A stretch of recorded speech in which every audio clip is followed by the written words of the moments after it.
Morning student, मैं ममता शर्मा आदर्श बाल निकेतन उच्च माध्यमिक विद्यालय में हिंदी अध्यापिका।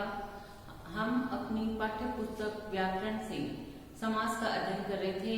हमने 4 समास का अध्ययन कर लिया था और आज हम उसके 5वें समास को पढ़ते हैं, जिसका नाम है तत्पुरुष समास। तत्पुरुष समास है, इसमें इसकी पढ़ने से पहले हम पहले इसकी परिभाषा को पढ़ लेते हैं।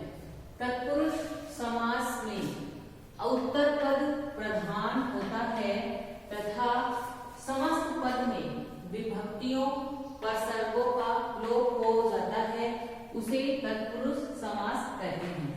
इस परिभाषा में हमें बताया गया है कि उत्तर समास पद में जो उत्तर पद होता है, इसको जैसे कष्ट भोगी है तो ये कष्ट भोगी तो समस्त पद हो गया, और इसका जो कष्ट है ये पूर्व पद है और भोगी है ये उत्तर पद है। तो इसमें बता रही हैं कि समस्त पद में विभक्तियों प्रसर्गों का लोप हो जाता है और उत्तर पद है वो प्रधान होता है। इसका उत्तर पद होता है वो प्रधान हो जाता है, प्रधान होता है, और जो समस्त पद में जो विभक्ति आती है या प्रसर्ग होते हैं उनका लोप हो जाता है, उसे हम तत्पुरुष समास कहते हैं।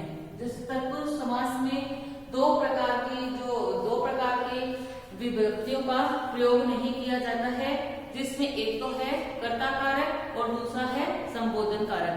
कर्ता कारक की में ने विभक्ति होती है और संबोधन की ए ओ अरे विभक्ति होती है। इन दो कारकों का प्रयोग है वो तत्पुरुष समास में नहीं किया जाता। बाकी के 6 कारकों को विभक्ति का प्रयोग है वो इसमें किया जाता है और उनका लोप हो जाता है। जैसे कर्म तत्पुरुष समास है तो कर्म तत्पुरुष के जो समासिक शब्द में कर्म कारक की विभक्ति का लोप हो जाता है। जो कर्म तत्पुरुष समास है, अपना पहला तत्पुरुष समास का जो पहला पार्ट है वो है कर्म तत्पुरुष। तो कर्म तत्पुरुष के जो समासिक शब्द में जो कर्म कारक की जो विभक्ति है उसका लोप हो जाता है, और इसका चिन्ह क्या है? को है। विभक्ति चिन्ह क्या है इसका?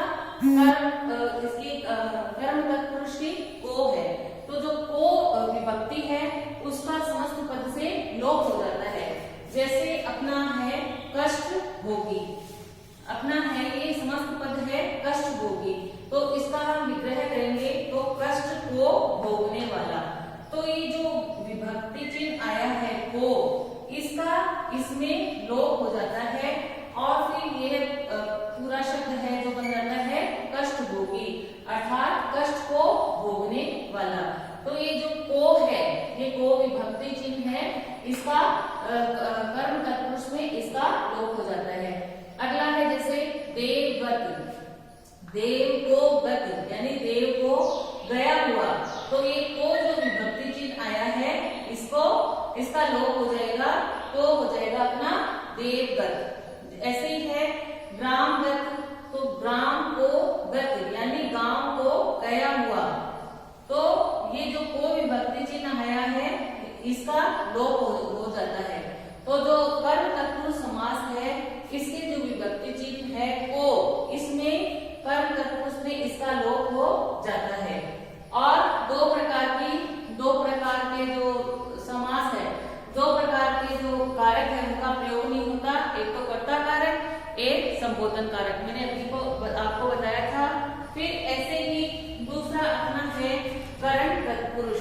करण तत्पुरुष में भी यही होता है कि करण तत्पुरुष में जो समासिक शब्द में जो करण तत्पुरुष की जो कारक विभक्ति है से द्वारा इनका लोप हो जाता है।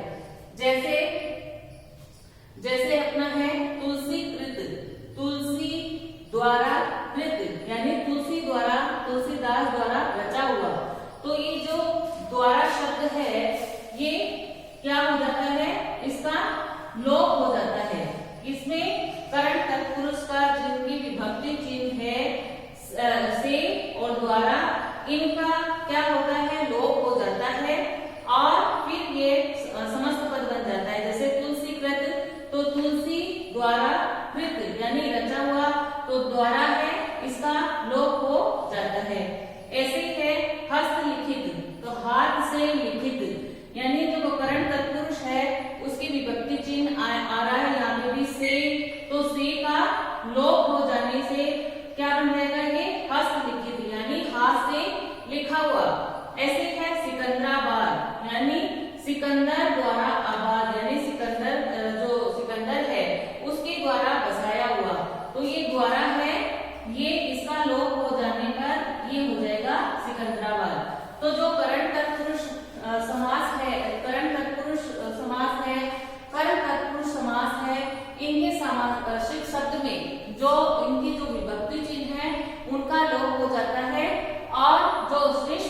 जो समस्त पद है वो काम में उसे हम तत्पुरुष समास कहते हैं। आगे पढ़ते हैं। अगला अपना कारक है संप्रदान तत्पुरुष। तो संप्रदान तत्पुरुष में के सामासिक शब्द में संप्रदान कारक की विभक्ति का लोप हो जाता है। संप्रदान तत्पुरुष में भी क्या होता है कि जो उसकी सामासिक शब्द में जो संप्रदान के कारक की विभक्ति है, उसकी कारक की विभक्ति क्या है के लिए उसका लोप हो जाता है, उसे हम संप्रदान तत्पुरुष समास कहते हैं। जैसे सत्याग्रह, तो सत्य के लिए आग्रह, इसका विभक्ति चिन्ह क्या है के लिए, तो इसका है के लिए विभक्ति चिन्ह का लोप हो जाता है किसमें, संप्रदान तत्पुरुष समास में। संप्रदान तत्पुरुष समास के जो सामासिक जो शब्द है उसमें जो संप्रदान कारक की विभक्ति चिन्ह के लिए है उसका लोप हो जाता है। तो ये जैसे सत्याग्रह है तो सत्य के लिए आग्रह है, तो के लिए की विभक्ति चिन्ह का लोप हो जाएगा। ऐसे ही है देशभक्ति, तो देश के लिए भक्ति, अब संप्रदान कारक की विभक्ति चिन्ह आ गई अपने के लिए, तो इसका क्या हो जाएगा, इसका लोप हो जाएगा, क्योंकि हमें परिभाषा यही बता रही है कि संप्रदान तत्पुरुष के सामासिक शब्द में जो संप्रदान कारक की जो विभक्ति है, जिसकी विभक्ति क्या है के लिए, उसका लोप हो जाता है। फिर जैसे तीसरा है अपना रसोई घर, तो रसोई के लिए घर, इसका विग्रह करेंगे रसोई घर का, तो रसोई के लिए घर, तो ये विभक्ति चिन्ह है के लिए, इसका लोप हो जाएगा, तो ये बनेगा रसोई घर। इसी प्रकार अपना अपादान तत्पुरुष समास है। अपादान जो तत्पुरुष समास में भी सामासिक शब्द में जो इसकी अपादान तत्पुरुष की जो विभक्ति चिन्ह है उसका लोप हो जाता है। इसकी विभक्ति चिन्ह है से, यानी जो अलग होने का जो सूचक होता है वह अपादान तत्पुरुष होता है। जैसे पथ भ्रष्ट, जैसे अपना है पथ भ्रष्ट, यानी पथ से भ्रष्ट, बीच में विभक्ति चिन्ह आ गया से, कि वो किससे है, अपने पथ से भ्रष्ट है, तो ये अपादान तत्पुरुष होता है, क्योंकि अपादान तत्पुरुष में भी सामासिक शब्द होता है अपना, उसकी विभक्ति चिन्ह का लोप हो जाता है। ऐसे ही है रोग मुक्त, तो रोग से मुक्त, यानी वह रोग से मुक्त हो चुका, अलग हो चुका, तो ये कौन सा होगा अपना अपादान तत्पुरुष। इसमें भी इसकी विभक्ति चिन्ह है से, इसका लोप हो जाता है, इसलिए ये रोग मुक्त है। अपादान तत्पुरुष में भी उसके जो अपादान तत्पुरुष की जो विभक्ति जो सामासिक शब्द में जो उसकी विभक्ति चिन्ह है वह अलग हो जाती है। फिर अपना अगला है संबंध तत्पुरुष। संबंध तत्पुरुष का में भी यही है कि अपने संबंध तत्पुरुष के सामासिक शब्द में उसकी जो संबंध तत्पुरुष की विभक्ति का लोप हो जाता है, जिसका विभक्ति चिन्ह है का, के, की, रा, री, रे, ना, नी, ने। तो अब संबंध तत्पुरुष में भी जैसे अपना है उदाहरण देखते हैं हम, गंगा जल, तो गंगा का जल, इसका विभक्ति चिन्ह है का, इसका लोप हो जाएगा, तो यह बना अपना गंगा जल। संबंध तत्पुरुष में अपना इस संबंध तत्पुरुष में भी क्या है कि सामासिक शब्द में जो संबंध तत्पुरुष की कारक की जो विभक्तियां हैं उसका लोप हो जाता है, उसे हम संबंध तत्पुरुष समास कहते हैं। संबंध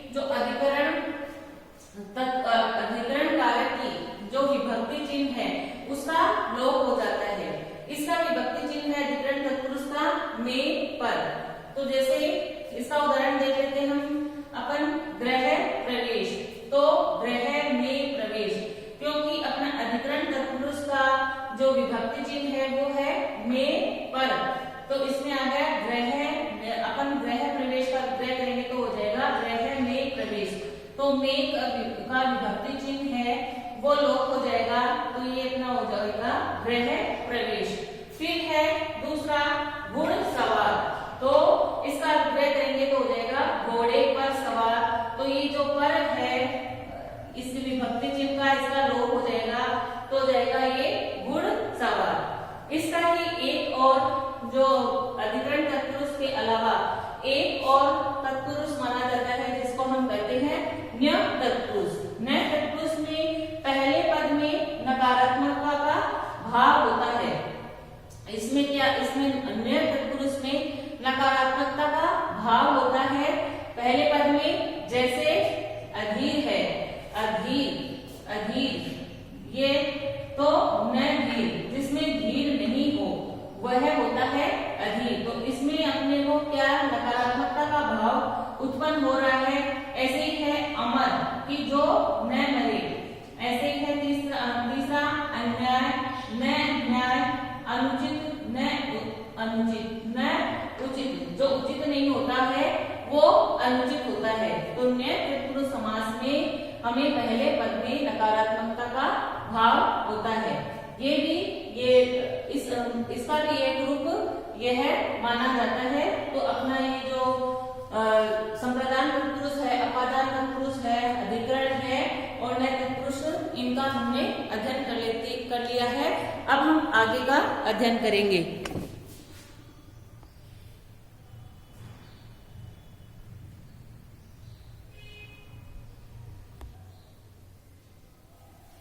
अगला हम पढ़ते हैं अपना अव्ययी भाव समास। अव्ययी भाव समास में इस समास में पूर्व पद प्रधान तथा अव्यय होता है और पूर्व पद के अव्यय होने के कारण इसे अव्ययी भाव समास कहते हैं।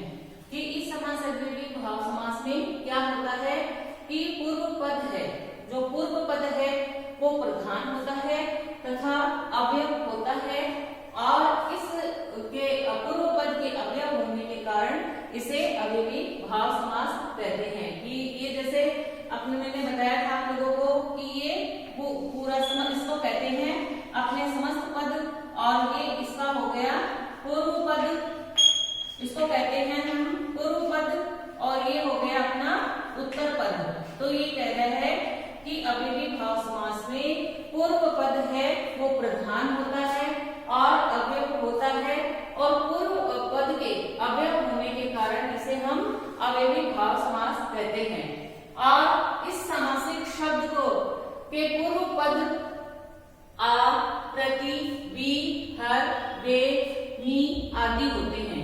इसमें जो इस समासिक शब्दों में आपको इनके जो शब्द अव्ययी भाव के जो शब्द हैं उनके पूर्व पद में आपको आ मिलेगा, प्रति मिलेगा, बी मिलेगा, हर मिलेगा, बे मिलेगा, नी मिलेगा आदि शब्द होते हैं और कुछ उपसर्ग भी होते हैं। जैसे आजन्म है, आजन्म, तो इसका विग्रह करें तो आ प्लस जन्म यानी जीवन के अंत तक। तो हमने इसमें परिभाषा में हमने पढ़ा था कि इनके समासिक शब्दों के पूर्व पद में आ, प्रति, पी, हर, बे, नी आदि शब्द होते हैं। तो आ जन्म यानी जीवन के अंत तक, आ प्लस जन्म यानी जीवन के अंत तक। तो हमें कौन सा शब्द देखने को मिला? आ। ऐसे है यथा शक्ति, तो यथा भी क्या है? उपसर्ग है, तो इसका हो जाएगा यथा प्लस शक्ति और शक्ति के अनुसार, शक्ति के अनुसार। ऐसे है अपना प्रतिक्षण, प्रतिक्षण, तो प्रति प्लस क्षण यानी प्रत्येक्षण। ऐसे कहते हैं ना कि मैं प्रतिक्षण पढ़ाई करूंगा या प्रत्येक्षण अपना कीमती समय है वो उसको बर्बाद नहीं करूंगा, ऐसे मैं अपनी शक्ति के अनुसार काम करूंगा। तो आजन्म कि मैं जैसे उन्होंने भीष्म ने प्रतिज्ञा की थी कि मैं जीवन भर विवाह नहीं करूंगा, जीवन में कुंवारा ही रहूंगा। ऐसे ही ये शब्द हैं वो क्या है कि इनके आगे अवयव लग जाने के कारण ये पूरे ही शब्द हैं वो अवयव हो जाते हैं। ऐसे है प्रतिक्षण, तो प्रति प्लस क्षण यानी प्रत्येक्षण। बे हटके, तो इसका होगा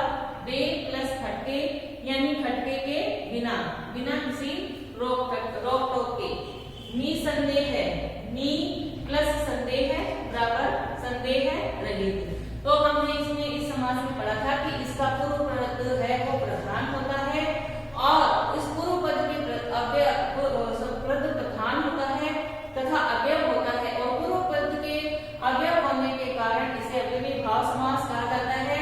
और इन शब्दों के समासिक शब्दों के पूर्व पद में या आ, प्रति, बी, हर, पे, आदि शब्द आते हैं। तो ये इनको हमने इन उदाहरणों में भी देख लिया कि ये शब्द आते हैं, आ है, यथा है, प्रति है, पे है, नी है, आदि ऐसे शब्द अवयव आते हैं। ये कुछ उपसर्ग भी काम में आते हैं। तो स्टूडेंट आज हमने अपने 6 जो तत्पुरुष जो 6 समास हैं उनका अध्ययन कर लिया है।